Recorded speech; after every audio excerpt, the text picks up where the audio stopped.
नमस्कार। आज एक बार फिर से उपस्थित हूँ आपके सामने ब्राह्मण इंटरनेशनल के खास प्रोग्राम ब्राह्मण संघ संवाद में। मैं हूँ पंकज उपाध्याय, संपादक अनंत बत्ता। आज बात करेंगे डॉक्टर ओमजी उपाध्याय से। डॉक्टर ओमजी उपाध्याय निदेशक हैं भारतीय इतिहास अनुसंधान परिषद, नई दिल्ली। हमारे कार्यक्रम में स्वागत है आपका उपाध्याय जी। हमारे दर्शकों को बताइए इतिहास जिससे पूरी तरह से आज की व्यवस्था के लिए आज हम कुछ कर पा रहे हैं, तो हमारा अतीत हमारे साथ में बड़ा गौरवशाली इतिहास और अतीत रहा है हमारे साथ में। ऐसे में ये भी तय है कि ब्राह्मणों का गौरवशाली इतिहास लोगों को समझने की जरूरत है।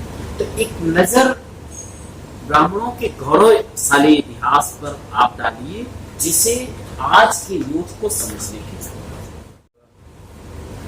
निश्चित रूप से भारत दुनिया का सर्वाधिक प्राचीन जीवंत राष्ट्र, बल्कि मैं कहता हूं कि जीवंत सांस्कृतिक राष्ट्र।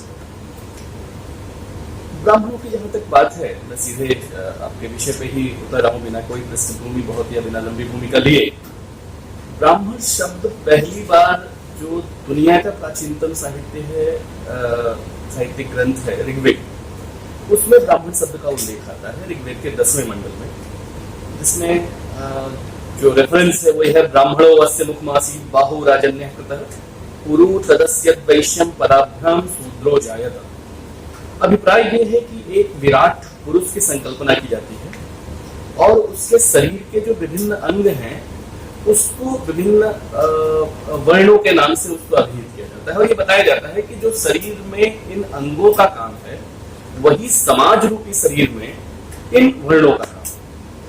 तो ये कहा गया कि ब्राह्मण वस्य मुखमासी, उस विराट पुरुष के मुख से ब्राह्मण, उसके भुजाओं से क्षत्रिय, उसके जंघे से वैश्य और पैरों से शूद्र की उत्पत्ति होती है। लेकिन एक चीज हमेशा ये ध्यान देने की है कि जब ऋग्वेद ये घोष कर रहा है तब कहीं भी ये वर्ण व्यवस्था जाति व्यवस्था के रूप में परिणत नहीं हुई, मतलब ये जन्मना नहीं है, ये पूरी व्यवस्था कर्म आधारित। उसी ऋग्वेद के 9वें मंडल में एक ऋषि यही बात कहता है और बताता है कि मैं ऋषि हूं, मैं काव्य की रचना करता हूं, मंत्रों की रचना करता हूं, इसलिए मैं ब्राह्मण। मेरी माँ घर घर जाकर अन्न पीसने का काम करती है, इसलिए वो शूद्र है।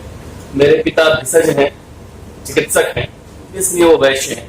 यानी ये जो वर्ण व्यवस्था थी, एक ही परिवार में सभी वर्णों के लोग रहते थे, रह सकते थे और एक विशेष लक्ष्य के लिए सबका जीवन एक तरह से उसकी जीवनचर्या निर्धारित। इसलिए इस इतिहास से जब हम अपने को लेके चलेंगे तो ये समझ में आएगा कि ब्राह्मण वास्तव में है।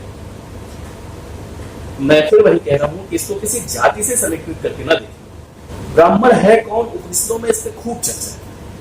मैं अगर उपनिषदों को कोट करूं तो ऐसे 10 रेफरेंस मैं आपको बता सकता हूं, लेकिन जो सबका, जो पूरे उपनिषदीय दर्शन का जो मूल है वो इतना ही है कि ब्राह्मण वह है जो दोष रहित है, ब्राह्मण वह है जो समाज के लिए अपने को जलाकर, अपने को मिटाकर भी समाज को बेहतर बनाने का काम करता है, ब्राह्मण वह है जो अपनी परवाह न करते हुए, अपनी उपेक्षा करते हुए, किसी से किसी चीज की अपेक्षा ना करते हुए और स्वयं की उपेक्षा करते हुए समाज को अपना बेहतर से बेहतर देता है।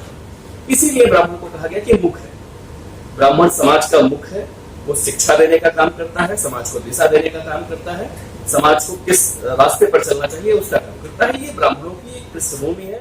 आते हैं ब्राह्मणों के गौरवशाली इतिहास को, उन राजवंशों की बात करते हैं जिसे आज के युवाओं, ब्राह्मण युवाओं को खास करके जी समझने की जरूरत है। ऐसे में किन किन राजवंशों को आप और किन स्थिति में कितनी ताकतवर सत्ताएं हैं, क्या बताएंगे दर्शक जी? जैसे मैंने आपसे कहा कि वैदिक काल में जब 4 वर्णों का विभाजन होता है तो सामान्यतः ब्राह्मणों के हिस्से समाज को दिशा देने का काम होता है। सतपथ ब्राह्मण और ऐतरेय ब्राह्मण 2 ब्राह्मण ग्रंथ। मैं कभी जब उनका अध्ययन करता हूं तो मुझे ऐसे बहुत सारे रेफरेंसेस मिलते हैं जब ये लगता है आपको एक उल्लेख बताऊं केवल, ब्राह्मण का काम पौरोहित्य का, समाज को दिशा देने का, शिक्षा देने का, आचार्यत्व का, ये काम ब्राह्मण का। जो शासन व्यवस्था का और योद्धा का संवर्ग था वो सामान्यतः काम क्षत्रिय वर्ण कहा जाता था। इसके अलावा जो अर्थव्यवस्था से जुड़ा हुआ पूरा तबका था उसको वैश्य, और जो सेवा से जुड़ा हुआ वर्ग था उसको शूद्र, ये सामान्य विभाग। ब्राह्मण की स्थिति समाज में सर्वोच्च थी, इसमें कोई संशय नहीं है। ऐसे मैं जिन दो ग्रंथों का आपको उल्लेख कर रहा था, जिन क्लासिक्स का, उसमें ऐसे दर्जनों रेफरेंसेस हैं जिसमें जब राजा का राज्याभिषेक करता है ब्राह्मण, तो वो कहता है, उसका पुरोहित, तो वो कहता है कि मैं आकाश में, तुम पृथ्वी पे। ये अंतर है, उसके मंत्रों में ये उद्भासित होता है। ऐसे में समाज में सबसे उच्च वर्ग का था, तो सामान्यतः ब्राह्मण ने इसी काम की परंपरा को शुरुआत में आगे बढ़ाया। लेकिन एक समय के बाद जब भी ये लगा उसको कि सनातन संकट में या ये राष्ट्र संकट में, तो ब्राह्मण ने शस्त्र उठाया, शस्त्रजीवी बना, और बहुत सारे ऐसे राजवंश इसीलिए इतिहास में हमको दिखाई देने शुरू होते हैं। जब मौर्य साम्राज्य अपने ढलान पर है और उस समय सनातन कहीं ना कहीं प्रभावित हुआ है। बहुत सारी परिस्थितियां हैं, मैं उन परिस्थितियों में नहीं जाऊंगा उस समय के, उस काल के, लेकिन सनातन परंपरा पूरी प्रभावित हो रही है, उस पर आघात हो रहा है। तो पुष्यमित्र शुंग नाम का ब्राह्मण उठ खड़ा होता है और उस पूरी परिस्थितियों का अंत करके शुंग साम्राज्य की स्थापना करता है। शुंग साम्राज्य, कर्ण साम्राज्य, आंध्र सातवाहन, वाकाटक, कदम्ब, ऐसे दर्जनों आपको भारतीय इतिहास में ब्राह्मण राजवंश मिलेंगे। आपको ध्यान होगा, एक नाम हम हमेशा सुनते हैं, सिंध पर जब पहली बार मुस्लिम आक्रांताओं का आक्रमण होता है 712 ईस्वी में, मोहम्मद बिन कासिम का आक्रमण होता है। उस समय जो शासक वहां शासन कर रहा है उसका नाम है दाहिर ब्राह्मण। सिंध की पूरी वंशावली ब्राह्मण है। कश्मीर में कारकूट वंश है, वो ब्राह्मण वंश है। इस तरह से पूरे देश में बहुत सारे ऐसे ब्राह्मण राजवंश निकल के आते हैं जिनका बहुत गौरवमय इतिहास है। उसके पीछे की अगर पूरी आप वास्तव में जो ऐतिहासिकता है, जिसको एक खास वैचारिकी ने, एक खास विचारधारा ने बहुत ठीक तरीके से, बड़ी रणनीतिबद्ध तरीके से जिसको सप्रेस करने का काम किया, जिसको छुपाने का काम किया, उसको अगर ठीक से ट्रेस करेंगे आपको, तो ये लगेगा कि ब्राह्मण राजवंश जब भी उदित होता है तो उसके पीछे की परिस्थितियां आप देखिए। ये परिस्थितियां आपको दिखाई देंगी कि उस समय समाज और धर्म संकट में, इसलिए ब्राह्मण शस्त्र उठाकर राजवंश की स्थापना कर रहा है और जबरदस्त गौरवमय इतिहास।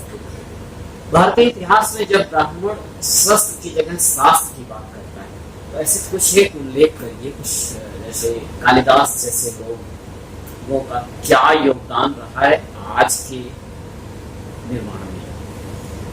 ब्राह्मण सामान्यतः शास्त्रजीवी ही है। तो मैंने कहा कि जो पहला उल्लेख आपको ऋग्वेद में मिल रहा है वो शास्त्रजीवी होने का ही उल्लेख मिल रहा है।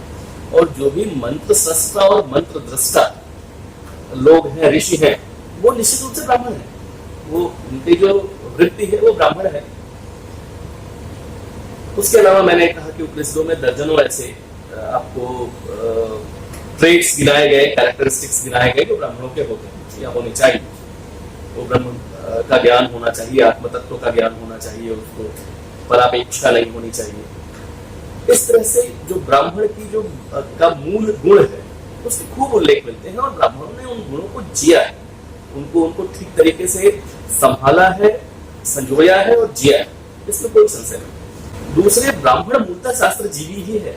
तो जो भी शास्त्र जिसे पाश्चात्य वैचारिकी ने, क्योंकि उनको लंबे समय तक इस देश में निष्कंटक राज्य करना था, इसलिए उसको निगेट करने का प्रयास किया। जो भी ऐसा एक बड़ा हमारे पास हमारी थाती है, हमारे वेद, उपनिषद, ब्राह्मण ग्रंथ, आरण्यक ग्रंथ, ऐसे लगातार स्मृति ग्रंथ, वो सब कहीं ना कहीं ब्राह्मणों की ही रचना है। कालिदास या इस तरह के साहित्यकार और या उसके पहले जो पूरी परंपरा चली आ रही है, पूरी जो दुनिया में संस्कृति का प्रसार है, भारत लंबे समय तक से, फिर मैं कहता हूं कि 200 साल में हमने अपने आप को बहुत कुछ खोया, बहुत कुछ भूलने पर हम विवश हुए, हमें बुलाया गया, हमें आत्मविस्मृत किया गया। जो अंग्रेजों की पूरी पद्धति थी उसके अंदर हमें ये एहसास कराया गया कि आप लोग क्रूर, बर्बर और जंगली लोग, हमारा जो बहुत जबरदस्त गौरवमयी इतिहास है, जब दुनिया अभी बहुत सारे जो आज के तथाकथित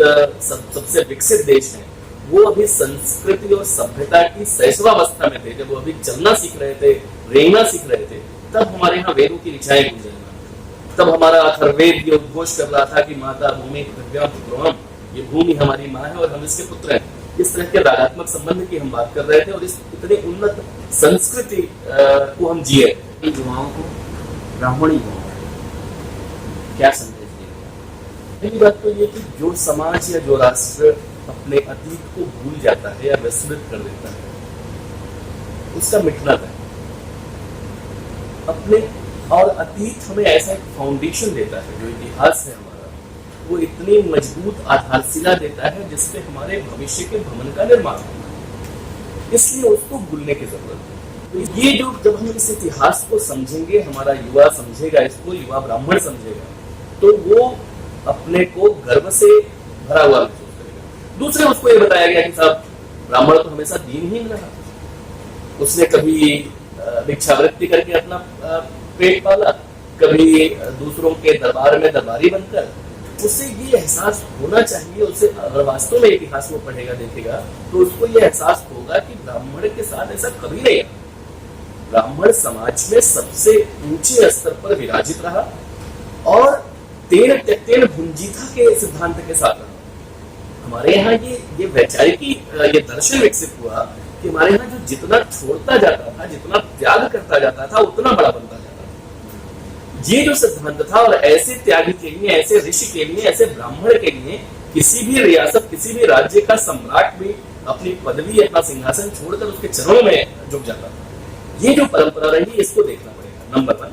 नंबर 2, जो आपने कहा कि युवा ब्राह्मण जो ऐसे हैं, उनको क्या देखना चाहिए, क्या समझना चाहिए। तो इस गौरवमय इतिहास को बहुत ठीक से उनको समझना चाहिए, निष्पक्ष रूप से, कि क्या उन्हें गलत बताया गया, गलत बताया गया, वो रेक्टिफाई करके उनको देखना चाहिए, नंबर 1। नंबर 2, जब भी शौर्य की बात, मैंने कहा कि जब ब्राह्मण शास्त्रजीवी से शस्त्रजीवी बनता है, तब वो पूरे शौर्य का प्रदर्शन करता है।